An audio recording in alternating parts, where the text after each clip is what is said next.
All right, the Grammy-nominated platinum-selling Five for Fighting will be performing tonight at the Avalon Theater in Grand Junction, along with Vertical Horizon performing with them. Tickets are still available, by the way. And joining me now is Five for Fighting lead singer and songwriter John Andrasik. John, it's a pleasure to have you here today. Yeah, Thank thanks. you. Thanks for having me. So Yes. you're coming here as the White House is accelerating efforts to help end the war in Ukraine. And I'm bringing that up because you wrote and performed a tribute song for Ukraine that you performed in Ukraine with Ukrainian orchestra amongst the ruins at the Antonov Airport. The song is called "Can One Man Save the World?" Can you tell us about that experience? Well, you can imagine it was pretty emotional to be halfway around the world with these people fighting for their survival, but you really saw the kind of fortitude of Ukrainian people. We performed, as you mentioned, in a blown-up airport in front of the symbol of Ukrainian independence, the Maria, an airplane that Putin had destroyed. But even with that, the lead violin player, sat with me for an hour and taught me curse words on how to curse Putin in Ukrainian. Wow. So they, so they have this fire and this desire for freedom that gives you perspective. When you come back to the States and you kind of realize these people, not only in Ukraine but Israel, are really fighting against true evil. And I'm very grateful to the President, Marco Rubio, for taking the lead to try to end this terrible war. Absolutely. So you wrote I want to bring up this op-ed that you wrote in the Wall Street Journal this summer. In the op-ed you wrote, "As I sing in Superman, I am not naive, I am not naive. I know a song can't stop a war, but it can start a conversation. It can open a heart." What conversations do you hope that your songs inspire? Music has a way to reach people in a way no other medium does.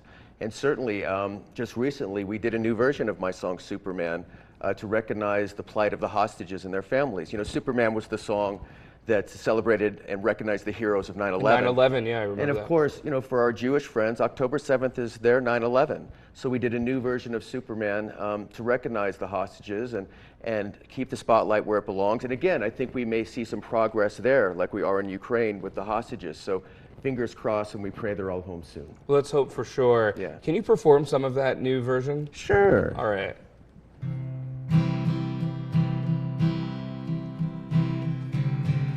I can't stand to fly. I'm not that naive. I'm just out to find the better part of me. I'm more than a bird, more than a plane, more than some pretty face beside a train. And it's not easy to be me. Wish that I could cry, fall upon my knees, find a way to fly to a home I will soon see. It may sound absurd, don't be naive. Heroes have the right to bleed.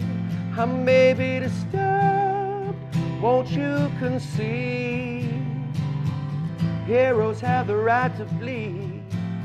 It's not easy to be me.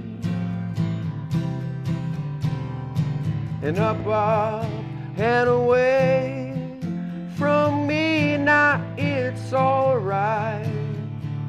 You can all sleep sound tonight. I'm not crazy or anything. I can't stand to fly. I'm not that naive. It's not easy to be me.